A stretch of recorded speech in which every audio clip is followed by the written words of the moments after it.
ચાલો આવી જાઓ બધા વિદ્યાર્થી મિત્રો આપણી આ સ્ટડી કેન્ટીનમાં।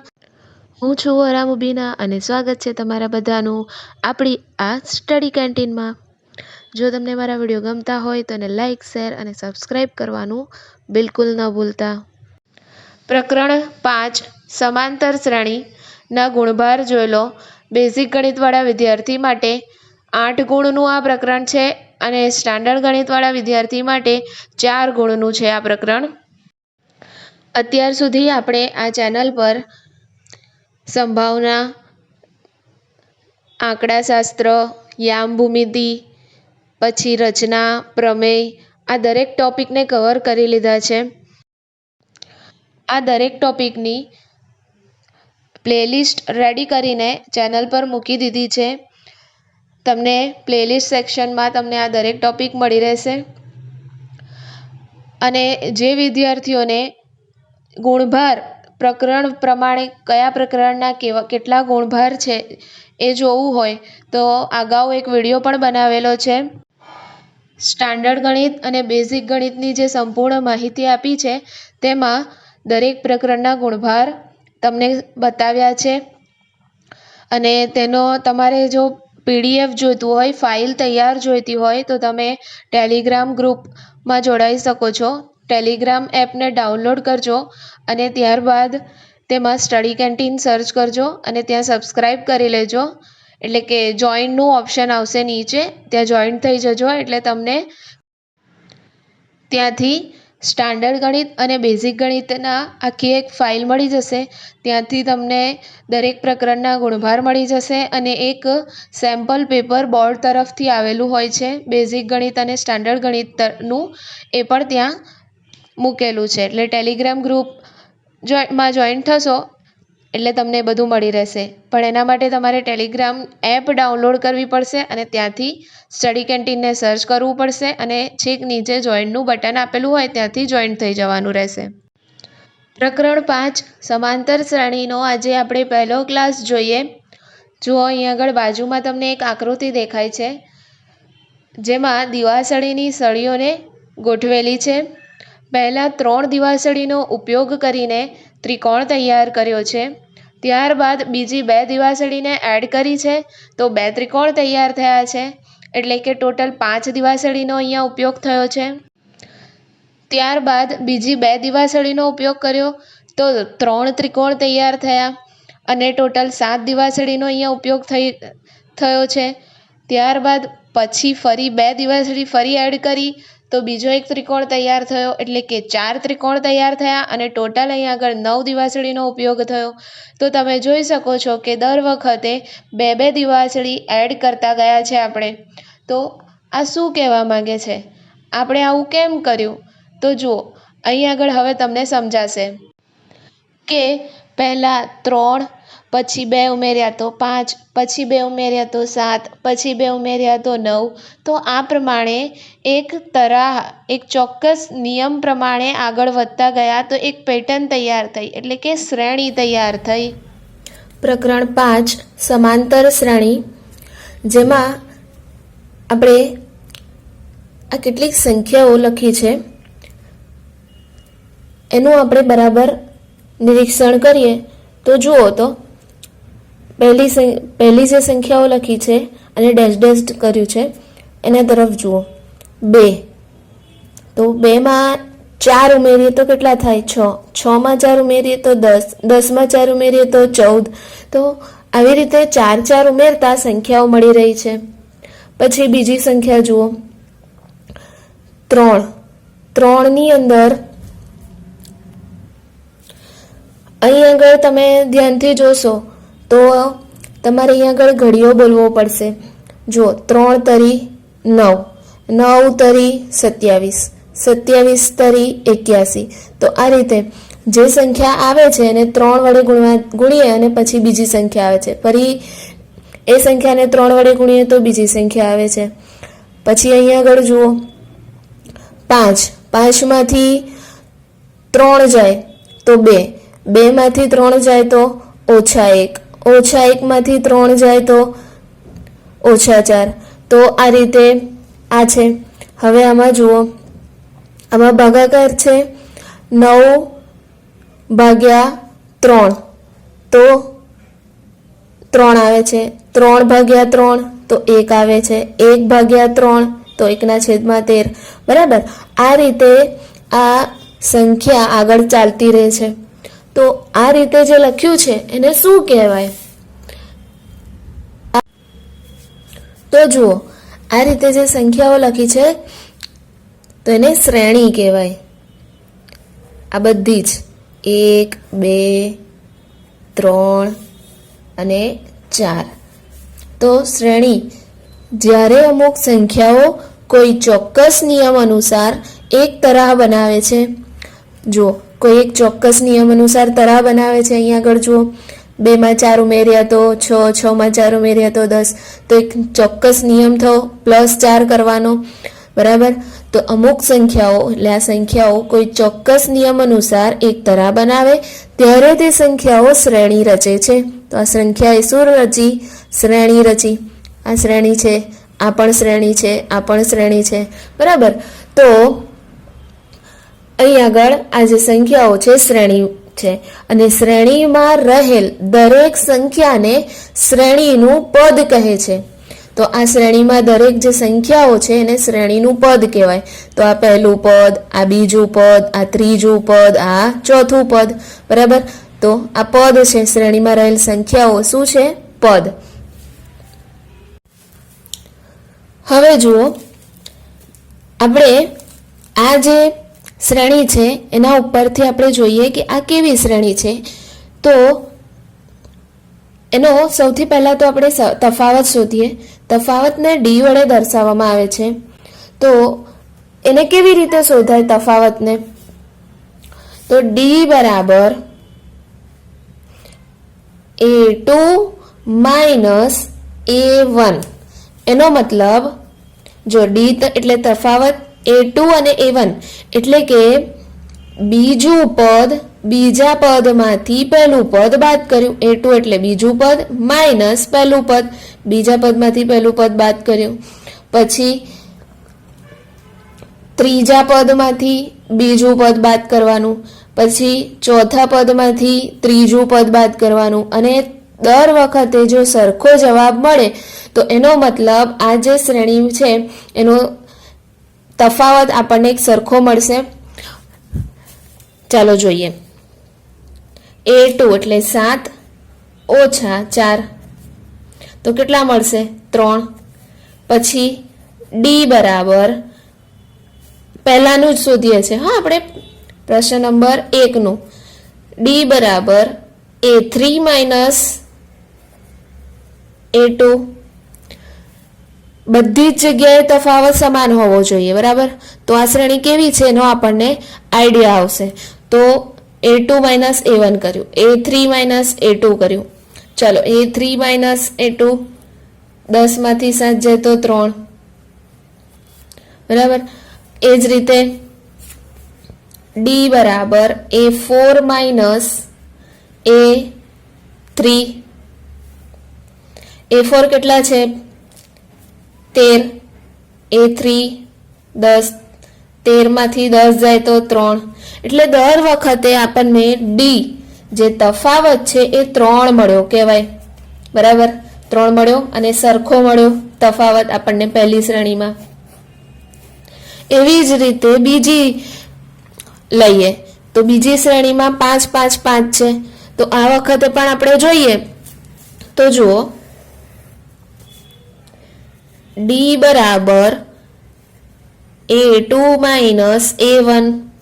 A2 5, A1 5. 5 માંથી 5 જાય તો 0. તો અહીંયા તો બધી જ શ્રેણી, અહીંયા આગળ જે શ્રેણી છે એમાં બધી જ સંખ્યાઓ જે છે એટલે કે બધા જ જે પદ આપ્યા છે આપણને એ બધા પદ સમાન છે અને સમાન પદ છે તો એનો તફાવત આપણને શું મળ્યો? 0 મળ્યો.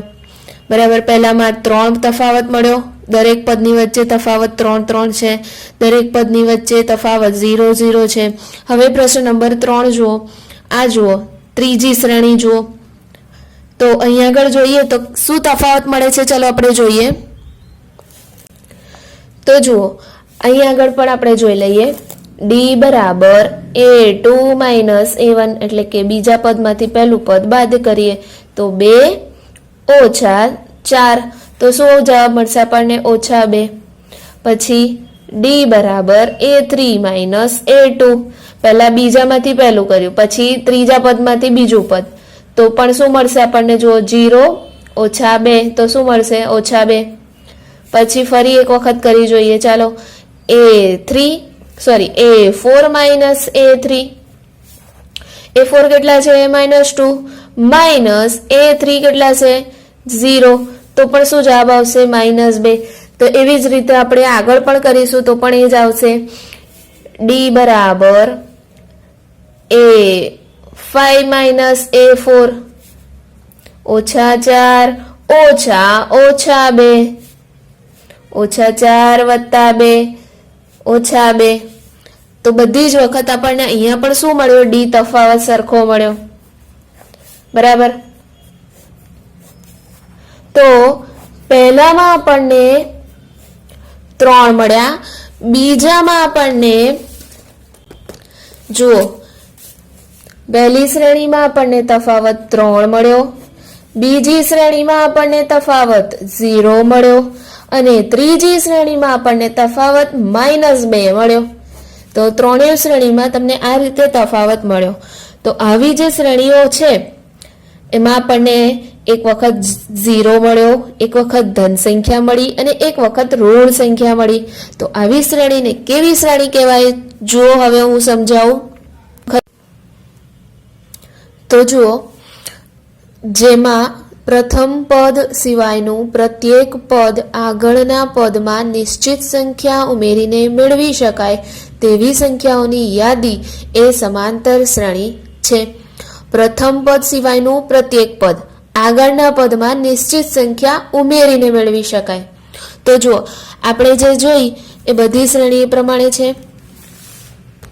જુઓ તો અહીં આગળ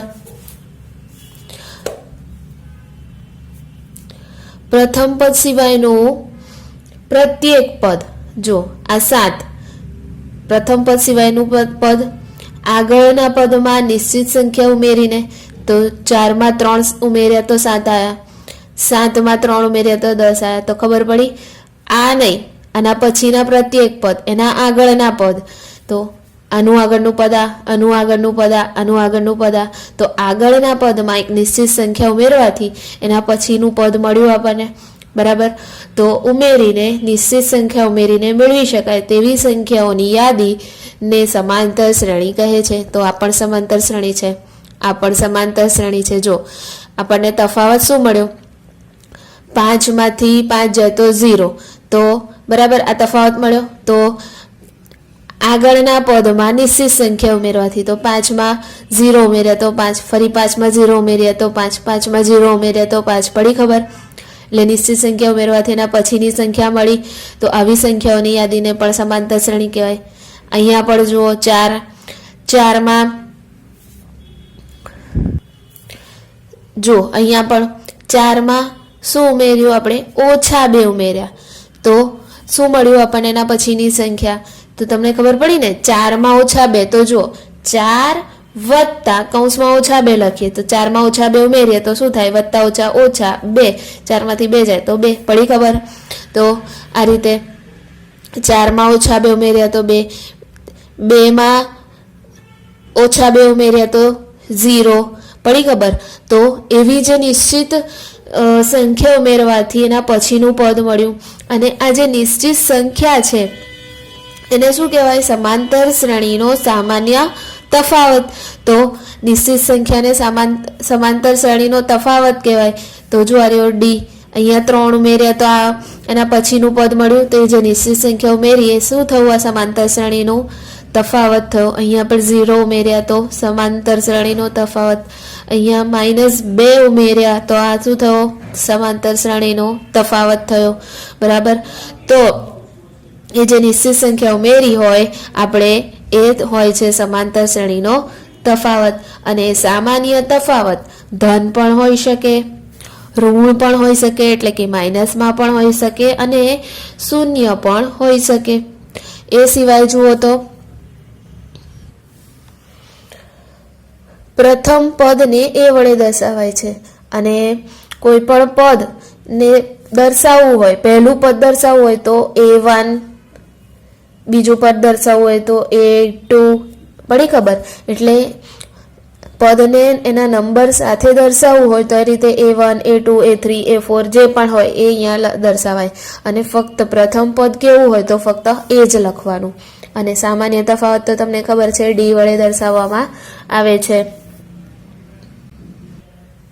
હવે જુઓ, સમાંતર શ્રેણીનું વ્યાપક સ્વરૂપ A+D, A+2D, A+3D, બરાબર? આ જ છે સમાંતર શ્રેણીનું વ્યાપક સ્વરૂપ.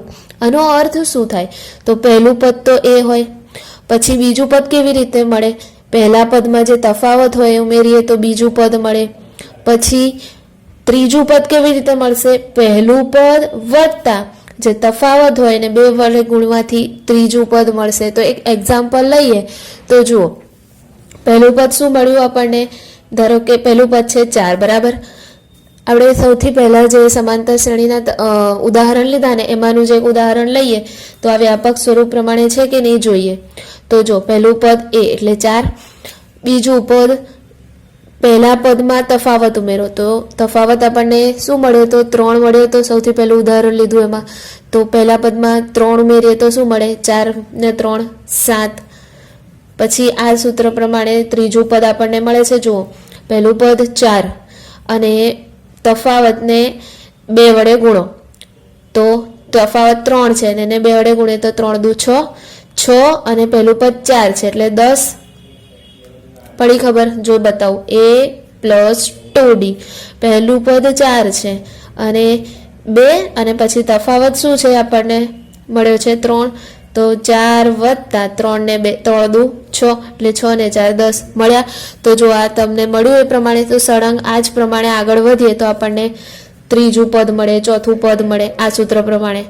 જો અહીંયા જે બતાવ્યા છે ને, પહેલું પદ A, બીજું પદ મેળવવું હોય તો A+D, ત્રીજું પદ મેળવવું હોય તો A+2D, A+3D, બરાબર?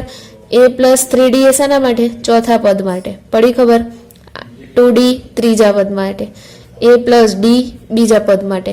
તો જુઓ, અહીંયા આગળ આપણને જે શ્રેણી મળી એ સમાંતર શ્રેણીનું જે સૌથી પહેલું ઉદાહરણ મળ્યું હતું એ પ્રમાણે આપણને મળી ગયું. વ્યાપક સ્વરૂપ પ્રમાણે જુઓ તો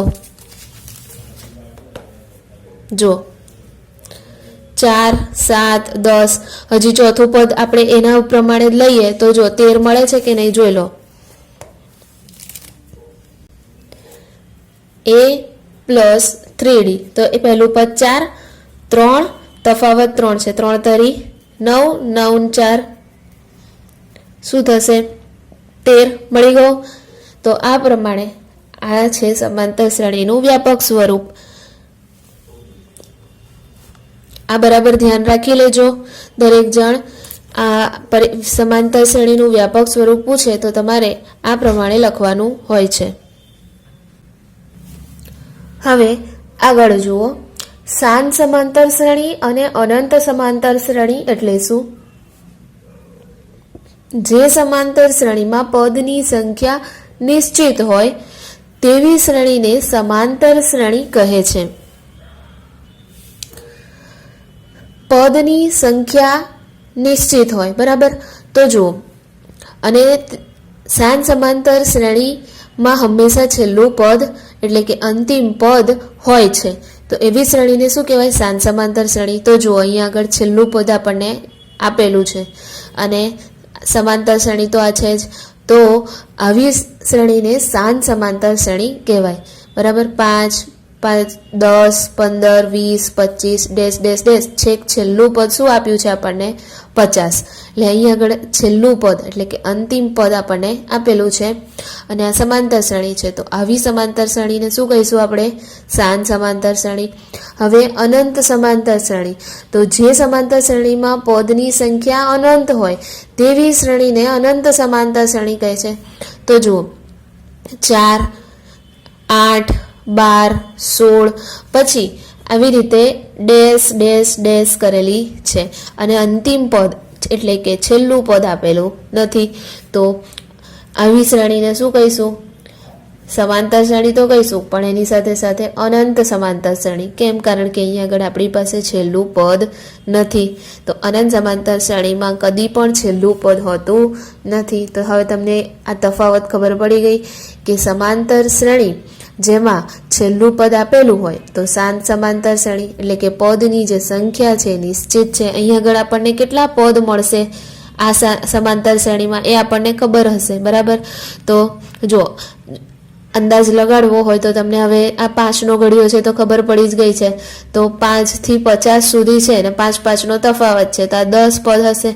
તો અહીંયા આગળ આપણને ખબર પડી જાય કે અહીંયા કેટલા પદ હશે? 10 પદ હશે. 1 2 3 4 5. અહીંયા વચ્ચે બીજા હશે અને છેલ્લે 50 એટલે 10 હશે. એટલે શાંત સમાંતર શ્રેણીમાં પદની સંખ્યા પણ આપણને ખબર પડી જાય અને છેલ્લું પદ પણ હોય. અને અનંત સમાંતર શ્રેણીમાં છેલ્લું પદ હોતું નથી અને એના પદની સંખ્યાઓ પણ કેટલા પદ હશે. હવે અહીંયા આગળ આપણને શું ખબર પડે? છેલ્લે સુધીનું પદ જ નથી ખબર આપણને, તો અહીંયા કેટલા પદ હશે આપણને ખબર પડવાની નથી. તો આ અનંત સમાંતર શ્રેણી છે.